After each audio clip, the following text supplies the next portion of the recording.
Saludándole en el amor del Señor, deseando ricas y abundantes bendiciones del cielo hacia sus vidas. Ha llegado la hora de compartir el devocional, el pancito diario de vida que tanto bien hace a nuestras almas. Hoy vamos a estar meditando en ese primer discurso de la iglesia que vino a través del apóstol Pedro. De tal manera que le invito a que me acompañe al libro de los Hechos, capítulo 2, versículos 36 al 42.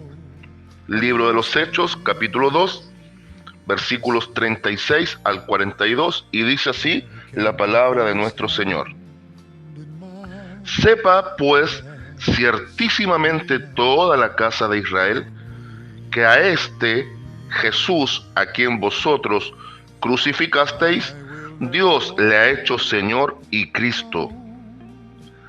Al oír esto, se compungieron de corazón y dijeron a Pedro y a los otros apóstoles: varones hermanos, ¿qué haremos? Pedro les dijo: arrepentíos y bautícese cada uno de vosotros en el nombre de Jesucristo para perdón de los pecados, y recibiréis el don del Espíritu Santo, porque para vosotros es la promesa, y para vuestros hijos, y para todos los que están lejos, para cuantos el Señor nuestro Dios llamare. Y con otras muchas palabras testificaba y les exhortaba diciendo: sed salvos de esta perversa generación. Así que los que recibieron la palabra fueron bautizados, y se añadieron aquel día como 3,000 personas. Y perseveraban en la doctrina de los apóstoles, en la comunión unos con otros, en el partimiento del pan y en las oraciones. Amén. Ya en la introducción, estoy seguro que más de alguien que conoce de teología, que entiende de la forma de estudiar la Biblia, va a estar diciendo: pero pastor, el libro de los Hechos no es un libro de doctrina en cuanto a lo prescriptivo. Es decir, no hay mandamientos, no hay reglas dadas en el libro de los Hechos como para que nosotros podamos tomar de ahí y formular doctrinas. No obstante, sí es un libro descriptivo, y a mí me interesa en este momento la parte descriptiva. Estoy claro que aquí mismo encontramos el versículo 38 en el 2:38, que lo típico que hacen los sectarios, tomar un versículo, aislarlo, y a través de un solo versículo aislado y fuera de contexto, formular sus propias doctrinas erróneas. En este versículo, como caballito de batalla, se sujetan los solo Jesús, que tienen su raíz en el sabelianismo, declarando que el Padre y el Espíritu Santo son formas expresivas de Dios en la persona de Jesús. Es decir, para ellos el Padre, el Hijo y el Espíritu Santo no son tres personas de Dios, sino que es Jesús en tres formas diferentes, lo cual, conforme a la Biblia, es totalmente erróneo. Eso lo sé, lo entiendo, pero como les digo, más que ir por la prescripción, prácticamente tratando de mostrar una receta de galletas en cuanto a la predicación, esa no ha sido mi meta estos días. Mi meta es ser descriptivo, como la Biblia nos va mostrando distintos predicadores la predicación, y quiero que usted vaya enlazando y tomando en conciencia que los puntos focales de la predicación en lo descriptivo de la Biblia respecto a aquello son exactamente los mismos. Un mensaje confrontacional, un mensaje claro, un mensaje directo, un mensaje cristocéntrico y un mensaje inspirado por el Espíritu Santo en capacidad de ser un mensaje transformador.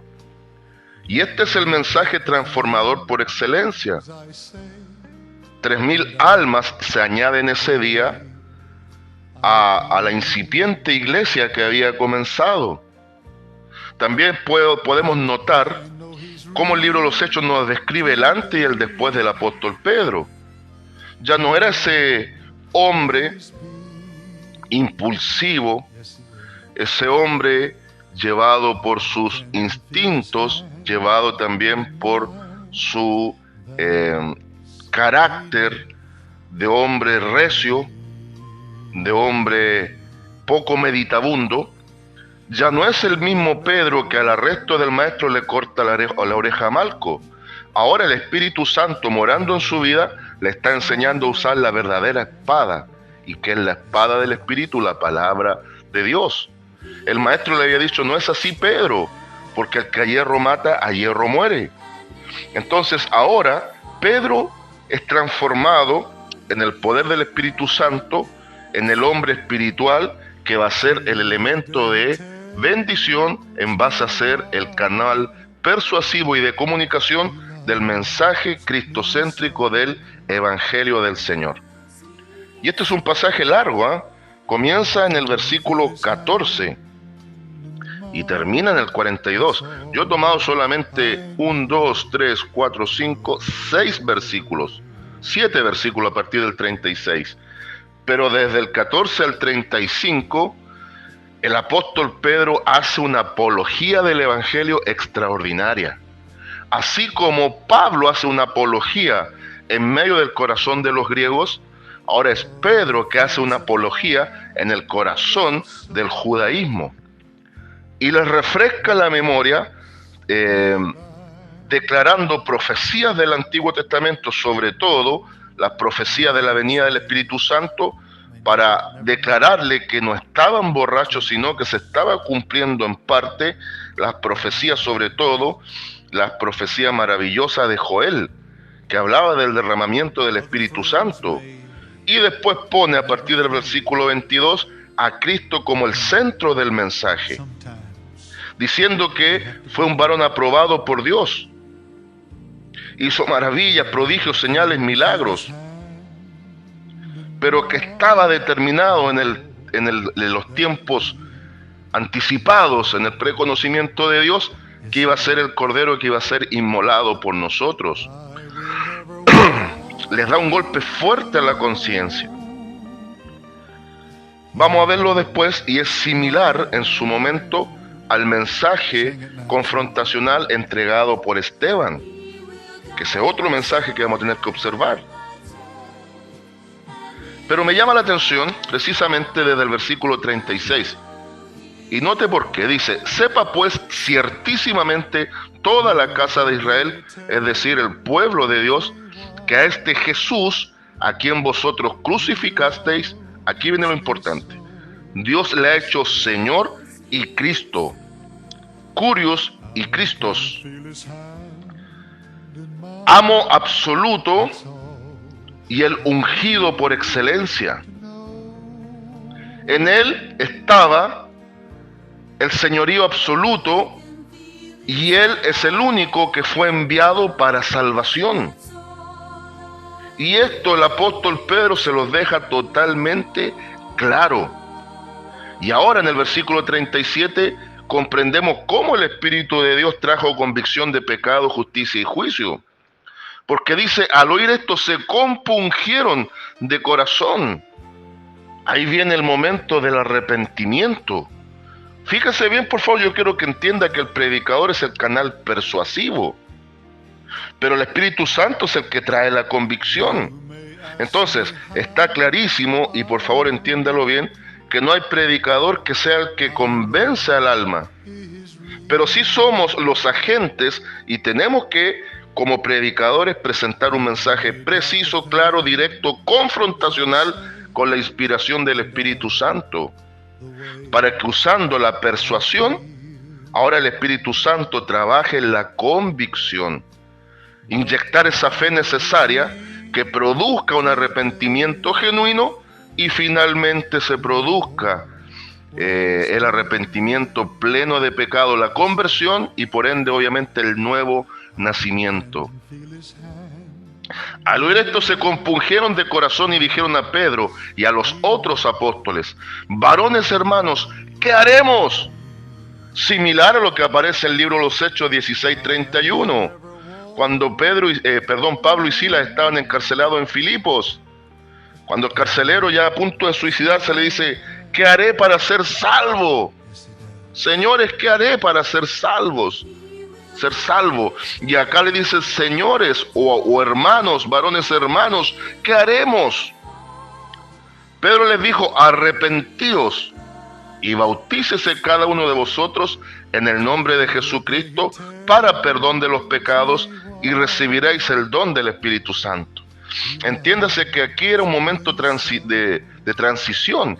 La iglesia estaba naciendo y todavía tenían la costumbre del bautismo que había enseñado Juan, que ahora no es el mismo bautismo que aplica la iglesia, porque usted no crea que con el bautismo en agua nosotros somos regenerados. Por favor, no crea eso. Un elemento natural no puede tener incidencia en lo espiritual. Entendemos que el bautismo en agua para la iglesia es solo un testimonio de salvación y de conversión. Testificamos a Dios que le pertenecemos, testificamos al mundo que le hemos dado la espalda, le testificamos al diablo y al pecado que hemos muerto a su señorío y que tenemos otro Señor. Pero es para los que han sido salvos. No es el bautismo en agua la regeneración, es el testimonio de la regeneración. Entonces estos eran días decisivos porque venía el cambio. A través de la iglesia Dios iba a hacer el cambio desde el judaísmo al cristianismo. Y a través de la iglesia venía la restauración del sacerdocio. Y algunos se toman de este pasaje y hacen doctrina. Vuelvo y repito, no puedo hacer doctrina de algo que es descriptivo, me está describiendo. No me está diciendo cómo hacerlo como tal.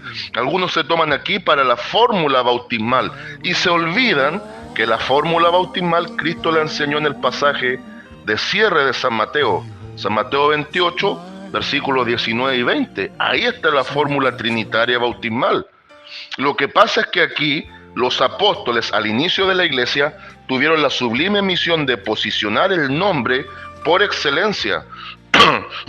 De hecho, a la iglesia incipiente, a la iglesia naciente, le decían la secta de los del nombre o de los del camino. Entonces, por eso se daba la preeminencia al nombre de Jesús. Y me imagino que el bautismo en agua era más o menos similar a esto. ¿Crees en el nombre de Jesús? Amén. Por lo tanto, ahora, porque has creído, te bautizo en el nombre del Padre, del Hijo, del Espíritu Santo de Dios. Y se acaba el problema. Y cuando habla de que va a haber perdón de pecados y recibirán el don del Espíritu Santo, está hablando de la salvación. Si crees en el nombre de Jesús, serás salvo. Y al ser salvo ahora te bautizo bajo la fórmula que dejó el Maestro. En nombre del Padre, del Hijo, del Espíritu Santo. Entonces, después presenta una salvación extensiva al pueblo, porque no se olvide que al que se le revela la salvación de los gentiles fue a Pablo. Y me llama la atención, quiero cerrar desde el 40 al 42. Y con otras muchas palabras testificaba, mucha atención ahí, testificaba y les exhortaba, diciendo: sed salvos de esta perversa generación. Ustedes tienen la capacidad de decidir recibir el amor de Dios por medio de Cristo y su obra. Y les testificaba y exhortaba. Entonces, el mensaje también tiene que tener un punto focal de testimonio. Por eso todo es cristocéntrico. La obra, presentamos en el mensaje la obra hecha por Cristo. Y como testimonio de vida, lo que ha hecho en nosotros. Ahora el testimonio, el testificar, en base a un testimonio personal, sea siempre el complemento y no el centro del mensaje. Y si hay que presentar un testimonio fidedigno, siempre sea la obra de Cristo a favor del ser humano. Y después se declara que se añadieron 3.000 y después se muestra la perseverancia. Perseveraban en la doctrina de los apóstoles, en la comunión unos con otros, en el partimiento del pan y en las oraciones. Mire qué interesante. Aquí se está cumpliendo la gran comisión de predicar y de discipular. Todo lo que aparece en el versículo 2 de la perseverancia en la doctrina es discipulado. Entonces, fíjese bien, conclusión, se predica, inspiración del Espíritu Santo es fundamental, un mensaje cristocéntrico, un mensaje directo, un mensaje de testimonio y de exhortación, y obviamente después viene el punto de llevar desde la conversión a el discipulado. Consejo: tomemos referencia de lo que la Biblia declara de lo que es la predicación y el predicador. Son días que ya no se está predicando sana doctrina en muchos lugares y se ha cambiado el mensaje sencillo cristocéntrico por el mensaje tú eres un campeón en ti mismo. Volvamos a la fuente, prediquemos con la unción y sigamos siendo los pregoneros de justicia y verdad en un mundo de relativismo y mentira. Consigna y lema para el día de hoy. Así como inició la iglesia su peregrinaje predicando justicia y verdad en Cristo, así la iglesia debe terminar su carrera en el tiempo del fin. Saludos de paz, amor y bendición desde Longaví a cada uno de ustedes. That's all I need to know. I can feel